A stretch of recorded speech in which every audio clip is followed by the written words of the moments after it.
ژانری هونەر و نمایشە هونەریەکان لە سەرانسەری جیهانە لە بەرەو پێشچوونی کۆمەڵگاوە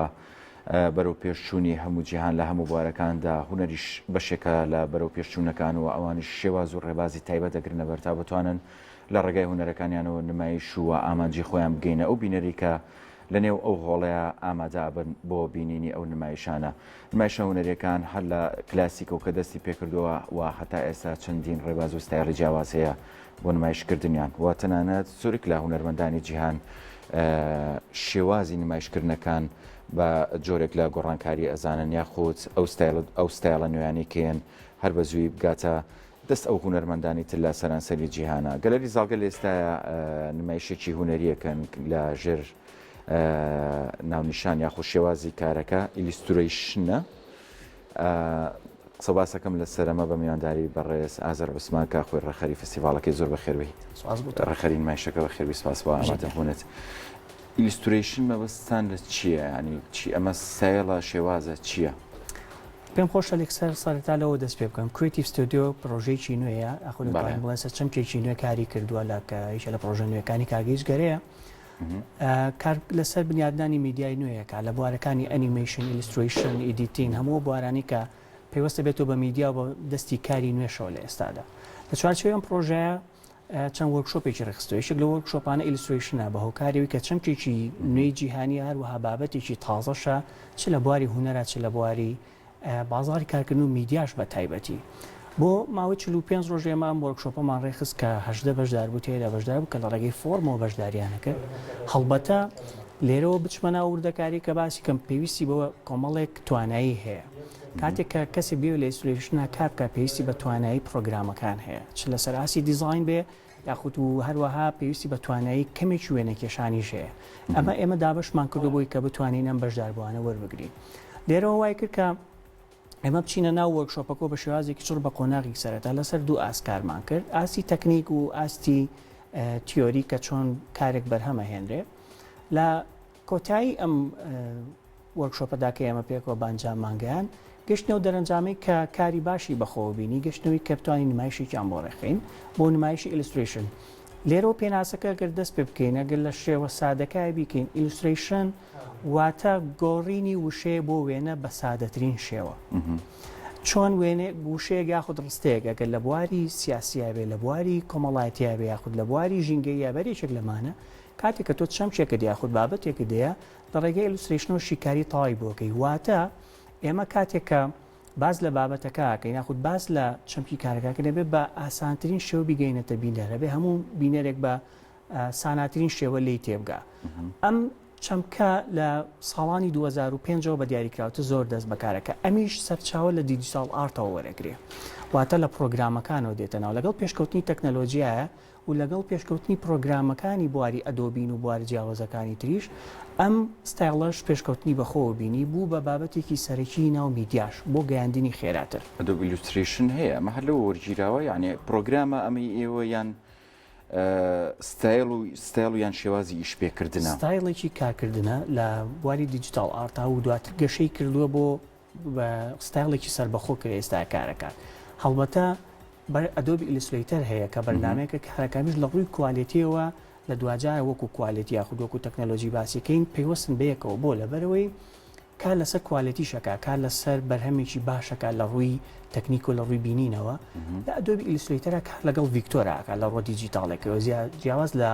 ئەدۆبی فۆتۆشۆپەکان ئەگە باز لەوەشکەین کار لەگەڵ پێکسڵ و لەگەڵ خانە دیجیتاڵەکانەکە لە ئەدۆبی ئیلیستریتەرە ڕووکاری واڵایە واتە ڕووکاری گەورە کارەکات. لەمایاواکە بۆچی ڕەبتە بێتەوە بێک و بووی کە بتوانێت و کارێکی پڕکوالیتی و پێیوەستیش بە تەکنەلۆژیای نوێ بەرهەم بێنیت. زۆر باشە لە ئێستاە تەکنەلۆژیا ڕۆڵی گەورە بینێ لە بواری هونەر و بە تایبەت هونەری وێنەکێشانیشە یان ئەمە شێوازێکە ڕەنگە چەند کەسانێک حەزیان پێی هەبێ لەم شێوازە کار بکەن. بێگومان کە تایبەت باز لە میدیای نوێیەکەی لە بواری هونەرە ئێستا هەموو ژانرەکانی گرتوتەوە تەنانەت لە پێگەێنانی کارێکی شادچە لە سەرەتاوە لە ڕیسێرچی سەرەتاوە بێ بۆ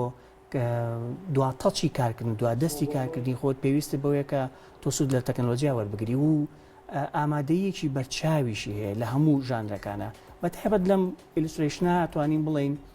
کارەکە خۆی لەسەر ڕووکاری دیجیتاڵی و پێویستە بێتەوە بە هەندێک ئامێرەوە کە لە ئێستاە بەردەستن و بەردەوام کاری لەسەرەکرێ ئەوی ژواکۆم کە تایبەترینیانە و لەگەڵ پادەکان ئەو تابلێتانی کە ئێمە کاری لەسەرەکەین ئەمانە بوونە تا ئامێرێکی سەرەکی بۆ بەرهێنانی کاری ئیلوستریشن و ئەنیمیشن و کۆمیک کە ئەمانە لەم جیهانی دیجیتالیا کارەکەن و چوونەتە ناو چۆنڵی بەرەمهێنانی فیلم و چۆنەتە ناو بەرەمهێنانی میدیاییشەوە. زۆر باشە ئەم شێوازانە کاردانەوەی چۆنە بابەت چڕی بڵێم یعنی لە لای هونەرمەندانی شێوە کار بە تایبەت بە شێوەیەکی زۆر ئاسانە و بەرکەوتەیەکی خێراتریشی هەیە لە لای هونەرمەندان ئاسانترە بۆ لەبەرەوەی تواناییکی هەیە لە وێنە کێشان ئەگەرێمە لە دنیا وێنە کێشانەکەەوە سەیری بکەین بۆ لەبەروی تۆ پێویستە بە زانینی ئەناتۆمی تەشریح هەیە بۆی جستەیەک چۆن شیکاری بۆ کەخە چۆن وێنەیە کێشی یاخود شێوەیە کە تۆ بتەوێ نیگاری بکێشی پێویستە بەو تواناییە هەیە بەڵام بە هەمان شێوەش لە پرۆگرامەکانی شاوکار ئاسانی بۆ کردو ئەگەر تۆ بتەوێ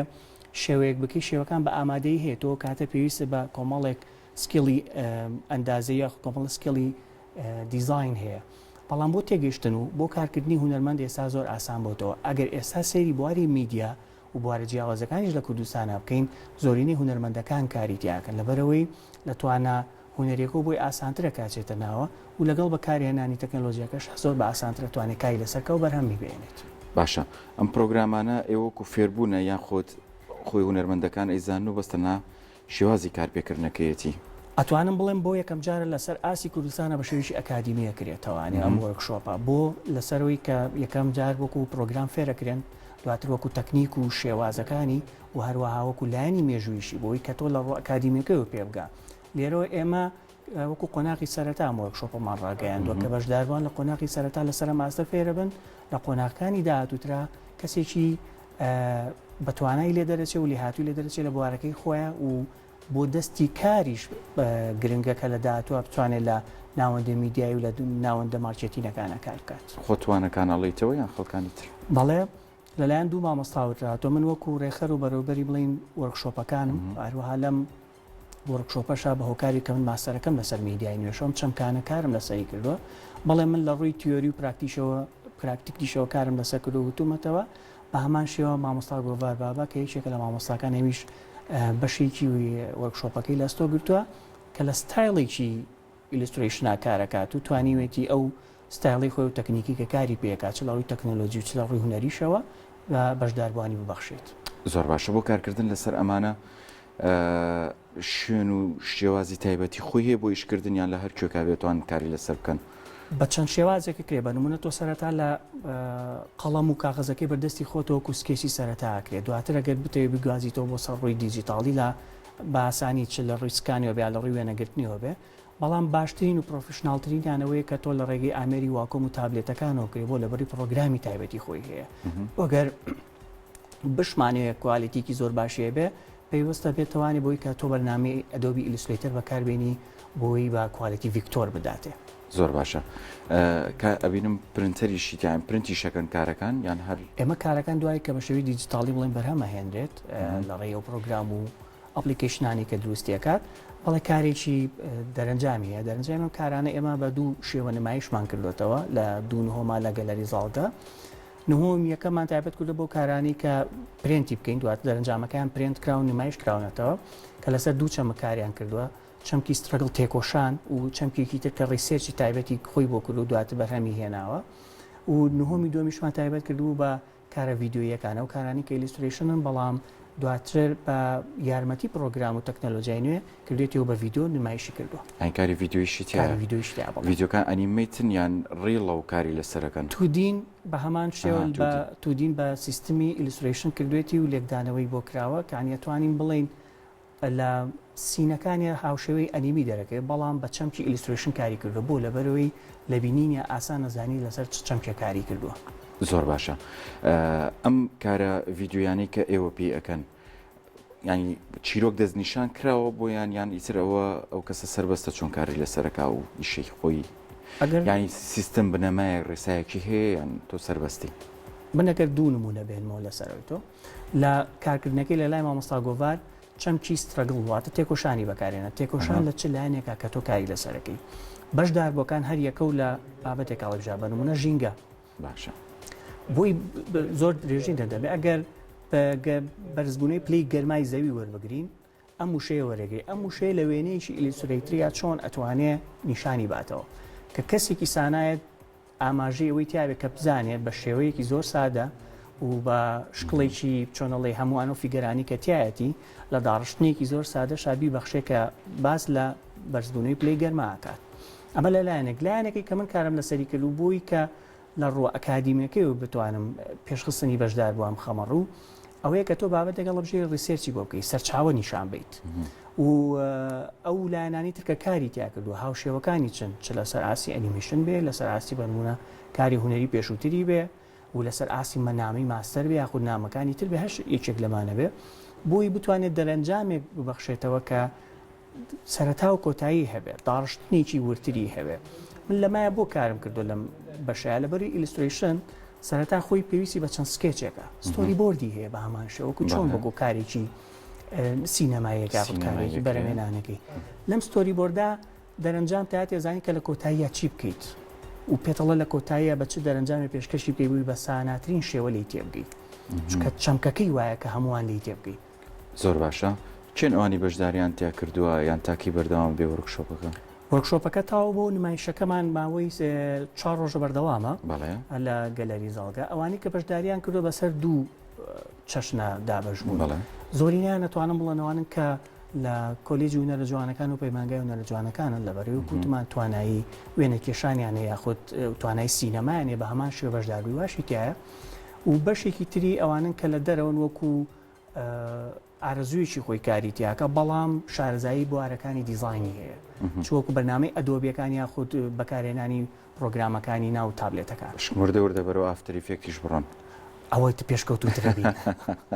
دەستان خۆش بێ سەرکەوتون سپاس بۆ بەشداریکردنی بەڕێز کاک ئازار عوسماکە ڕەخەری وەرکشۆپەکەی دووبارە سپاس بۆ بەشداری زۆر بەخێر بێ